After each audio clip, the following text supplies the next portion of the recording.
Attract भी बड़ा करती हैं वुमेन्स, जिन्नात को ठीक जो है है। ना फिजिकली बड़ा हम्म, अट्रैक्ट करती हैं। नेल्स काट के आप मत फेंको, बिकॉज हम्म। नेल्स क्या है, डीएनए किसी जादूगर के हाथ लग गए, आपके बाल, आपके नेल्स, आपका ब्लड, जिसने कोई स्पेल करना, आपका पूरा लाइफ खराब हो जाएगा। कभी ऐसा हुआ भी है कि कोई ऐसा विक्टिम जैसे आप बता रहे हैं कि सिम्पटम्स जो हैं वो उसमें ज़ाहिर हो रहे हों और अब चाहे आप ना भी उनको जानती हो लेकिन वो चाहे रोड से गुज़र रहा है, हाँ किसी गली हाँ, से गुज़र रहा है ऐसा तो है। आप देख के जो है अंदाज़ा लगा हाँ लें? जी, मेरी इंट्यूशंस बड़ी स्ट्रॉन्ग हैं और मुझे डर भी बड़ा लगता है। मैं प्रैक्टिस मैं नहीं करती, बिकॉज़ हुँ, इसमें क्या होता है, जब आप प्रैक्टिस करके रूहों से कनेक्ट करते हो तो मोस्टली उसमें जान जाने का हुँ, 80 से 90% खदशा होता है। हुँ, जब तक आप बिल्कुल उसमें महारत नहीं हुँ, रखते, मतलब आप 100% या तो महारत रखोगे उस वर्ड से कनेक्ट करने की या रूहों से कनेक्ट करने की।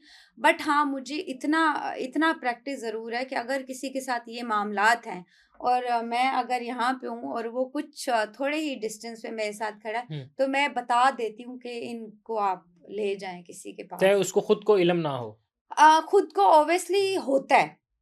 अगर अच्छा मैं एक चीज़ बताऊँ, हुँ, जिन हुँ, पे ब्लैक मैजिक होता है या कुछ इस तरह का हुँ। स्पेल होता है, वो बंदा आपको दूर से भी आप उसको पहचान सकते हो। डार्क सर्कल उसके कभी नहीं जाएँगे। एक तो ये मेडिकली भी इश्यू है किसी जी, जी। किसी किसी के वो साथ। तो मेडिकली कहा हाँ। जाता है कि रात को ना या सोने फिर पे। जिसे कहते हैं इनहेरिटेडली भी डार्क सर्कल, हुँ, वैसा नहीं। वो बंदे की फेस जो होगा ना, बड़ा स्पॉट फेस होता है, और फिर डार्क सर्कल सपोज पहले नहीं थे, हुँ, हुँ, लेकिन वो मामलात होने के बाद आप यूजुअली सो नहीं सकते और आपकी आंखें बहुत प्रोमिनेंट डार्क हुँ। और अंदर की तरफ धंस जाती हैं। तो उस पे भी क्या होता है, ज्यादातर ऐसे स्पेल कुछ ना कुछ हो इसमें सकता है, मज़ीद किस तरह के पॉसिबिलिटी। ब्लैक मैजिक के हवाले से आपने जो काले जादू के हवाले से बताया, तो इसमें मज़ीद क्या सिम्पटम्स हो सकते हैं? आपने बता दिया कि आँखों के नीचे हल्के तो होते हैं। हाँ, मज़ीद किस तरह के होते हैं कि एक चिड़चिड़ापन जो है वो हम देखते हैं? बिल्कुल, वो एक तो मैंने ये कहा कि वो एंटी सोशल हो जाएगा। हुँ। फिर ये कि डे लाइट में वो बंदा नहीं जाना पसंद करेगा, वो हमेशा डार्क और उम, ठंडी क्या प्लेसेस। उसकी क्या वजह है कि चाहे वो नेचुरल बिकॉज़ हमारे सनलाइट है या जो हाँ, अमूमन हम इलेक्ट्रिसिटी यूज़ करें, इससे भी वो भागेंगे? हाँ जी, बिकॉज़ क्या होता है, दे लाइक जो नेगेटिव एंटिटीज़ हैं, हुँ, वो डार्क एनर्जीज़ होती हैं, हुँ, ऑब्वियसली रिलेटेड टू सैटर्न है। तो वो डार्क में और ठंडी प्लेस में रहना जो है वो ज़्यादा पसंद करते हैं। आप यूजुअली आप देखते भी होंगे हुँ, कि वो कोई कैबिनेट में हुँ। है या फिर बेड के नीचे है, इस तरह की एंटिटी है, तो वो डार्क प्लेसेस ज़्यादा पसंद करते हैं, हुँ। लाइट नहीं पसंद लाइट करते। पसंद नहीं करते तो हमारे एक ये भी बड़ा कॉन्सेप्ट जो है वो पाया जाता है कि कोई घर, कोई प्लेस, कोई ऐसी जगह जो हाँ। कुछ वक़्त के लिए शायद अगर मैं गलत ना हूँ तो कहा जाता है कि 40 दिन तक अगर वो बंद रहे तो वहाँ पर भी इस तरह के मामला जो है वो अपनी जो है वो रिहाइश इख्तियार कर लेते हैं। तो ये भी इस तरह के मामला भी अब होते हैं कि जब फिर वहाँ पे कोई लिविंग हो जाए या ह्यूमन कोई इंसान जाए तो फिर ये उन पर भी अटैक करते हैं। बिल्कुल जी, ऐसा है कि अगर आप ज़्यादा देर तक 40 दिन का तो कॉन्सेप्ट मुझे नहीं हुँ, पता, लेकिन ज़्यादातर ये लोग जो हैं वो जिन-जिन्नात जो हैं वो घर या वो जगह ऑक्यूपाइड करते हैं, जो काफ़ी अरसे तक खाली पड़ी रहे, हुँ, तो उनको ये लगना शुरू हो जाता है कि ये हमारा घर है या हमारी जगह है, तो वो उसको ऑक्यूपाइड कर लेते हैं। हाँ, वो एरिया जो दूर भी हो, ऐसा नहीं कि शहरों में आप हुँ, देखते हो कितना-कितना अरसा घर, हुँ, बिकॉज़ उसके इर्द-गिर्द कुछ ना कुछ चलता रहता है। कुछ लोग आ जा रहे हैं, लाइट है, हसल-बसल है, वहीं नहीं। जहाँ पे बिल्कुल ही कुछ इंसानों का आना-जाना नहीं है या कुछ इस तरह, या फिर अगर नेगेटिव एंटिटीज़ हैं, तो वो ज़्यादातर आपको गंदी प्लेसेस पर ही हुँ, मिलेंगी। जहाँ पे गंद, कचरा, कूड़ा, बहुत वीरान प्लेसेस हैं, वो उन प्लेसेस पे होंगी। फिर ख़ास तौर पे जो जिन्नात होते हैं, ईज़ी उनका जो एक क्या उसे कहते हैं, ठीक है। निशाना हुँ, हुँ, कह सकते हैं, वुमेन्स, बिकॉज़ वो अट्रैक्ट भी बड़ा करती हैं वुमेन्स, जिन्नात को जो ठीक है है। ना फिज़िकली बड़ा हुँ, अट्रैक्ट करती हैं।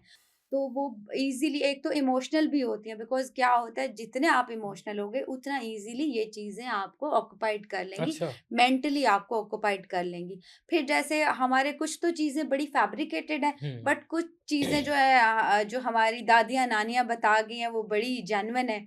जैसे कि नेल्स काट के आप मत फेंको, बिकॉज़ हुँ, नेल्स क्या है, डीएनए किसी जादूगर के हाथ लग गए, आपके बाल, आपके नेल्स, आपका ब्लड, जिसने कोई स्पेल करना, आपका पूरा लाइफ खराब हो जाएगा। अच्छा। नेल्स आप काटो, हुँ, पानी में बहा दो, ठीक है? फिर उसके बाद बाल जैसे आप फेंक देते हो, किसी जादूगर, किसी जिन के हाथ, किसी ब्लैक हुँ, मैजिक वाले के हाथ लग गए, आपका लाइफ ही खराब हो जाएगा। चूँकि उसमें आइडेंटिटी तो नहीं होती, लाइक अगर आपका हाँ, बाल नहीं। कहीं गिरा है, हाँ, तो वो अब पता नहीं है कि वो किसका है। तो हाँ। जो भी उसपे कुछ जिसको हाँ, हुँ, जिसको स्पेल करना है वो तो इज़िली आपका बाल लेके उस पे कर देगा, हुँ। तो प्रॉब्लम नहीं, मैं फेस ये करोगे पूछना चाह आप। रहा था कि अब जैसे यहाँ पे कोई बाल गिरा हो, हमें नहीं पता वो हाँ, किसका है, तो उसपे उठा के अगर कोई इस तरह का मामला पेश आ हाँ। जाए, तो वो डायरेक्टली उसी शख्स को हिट होगा? बिल्कुल, उसी को के बाल ही उसी के, डीएनए उसी का है। हुँ, तो इसीलिए कहते हैं ना, नेल्स नहीं आप फेंको, बाल नहीं आप फेंको, खुशबू मत लगाएँ, जिस तरह होते हैं बड़ा हुँ, फ़ैसिनेट होते हैं ये हुँ, चीज़ें, खुशबू बड़ा अट्रैक्ट करती है उनको। खुशबू मत लगाएँ, या फिर आप जो है ख़ास तौर पे वॉशरूम के दरवाज़े, हुँ। ठीक है? एक तो हमारे यहाँ जो ये प्लैनेट पोज़ीशन में भी जिसको हम राहु केतु आपने सुना भी जी, जी, होगा। जी, जी। क्या होता है, आप कभी भी वॉशरूम के बिकॉज़ जिन्नात शयातीन का मस्कन क्या है? वॉशरूम। हुँ, तो आप वॉशरूम इसीलिए कहते हैं ना, वो दायाँ पैर रख के आप वो करके, क्योंकि वो तो उनका घर है। हुँ, जिन्नात का, शयातीन का वो घर है हुँ, वॉशरूम। हुँ, तो कभी भी दरवाज़ा, बहुत लोगों को मैंने देखा वॉशरूम का दरवाज़ा नहीं बंद करते।